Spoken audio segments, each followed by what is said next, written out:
KW12 Max series 9 के अंदर हम यहाँ पे एक फंक्शन देख लेते हैं जो कि पासवर्ड का है। आप पासवर्ड भी सेट कर सकते हैं अपनी मर्जी से। यहाँ पे आप सेटिंग में आएंगे और यहाँ पे वॉच को आप पासवर्ड भी लगा सकते हैं। पासवर्ड पे क्लिक करेंगे, यहाँ पे हमारे पास पूछ रहा है पासवर्ड ऑन करना है आपने, तो ऑन कर दिया हमने।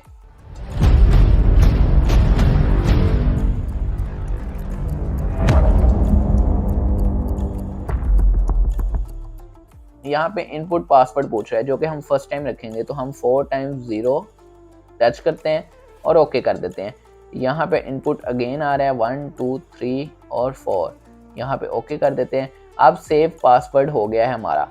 पासवर्ड चेंज का ऑप्शन है, पासवर्ड ऑफ का ऑप्शन है। यहाँ पे हम देख लेते हैं कि पासवर्ड हमारा कहाँ पे मांग रहा है। वो स्क्रीन ऑफ हो के ऑन हुई है तो यहाँ पे पासवर्ड मांग रहा है। पासवर्ड दे लेते हैं इसको एक दफ़ा और ओके करते हैं।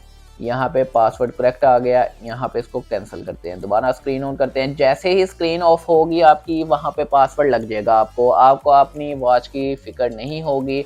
आप इसको कोई भी पासवर्ड लगा के वॉच को रख सकते हैं। यहाँ पे स्क्रीन ऑन होगी तो पासवर्ड लगाना पड़ेगा। स्क्रीन पे आप कोई भी पासवर्ड सेट कर सकते हैं। 4 डिजिट का पासवर्ड आप कर सकते हैं। यहाँ से अगर आपने दोबारा से इसको ऑफ करना है तो सेटिंग में जाएंगे। सेटिंग में जाके आप पासवर्ड पे आएंगे और यहाँ पे पासवर्ड पे क्लिक करेंगे जो कि हम ऑफ कर देंगे। जब ऑफ कर रहे हैं पासवर्ड तो वो हमसे ऑप्शन मांग रहा है कि आप इसको पासवर्ड बताएं हमें वॉच का। वो पासवर्ड देंगे और यहाँ पे क्लियर पासवर्ड सेटिंग हो गया। हमारे पास जो है पासवर्ड की सेटिंग क्लियर हो गई है। इस तरह आप इस वॉच के अंदर पासवर्ड लगा भी सकते हैं और उसका पासवर्ड ख़त्म भी कर सकते हैं। सिक्योर वॉच हो जाएगी। आपने कहीं भी रखी है वॉच, आपके मैसेज आ रहे हैं, कॉल आ रही है, तो पासवर्ड जो है वो लगाए बगैर कोई भी उसको देख नहीं सकता। मुझे उम्मीद है आप लोगों को वीडियो अच्छी लगी होगी। वीडियो को लाइक करें, कमेंट करें, शेयर करें, चैनल को सब्सक्राइब करें। जल्दी से जल्दी चैनल के सब्सक्राइबर इंक्रीज़ करें। मिलते हैं नेक्स्ट वीडियो में, तब तक के लिए अल्लाह हाफिज़।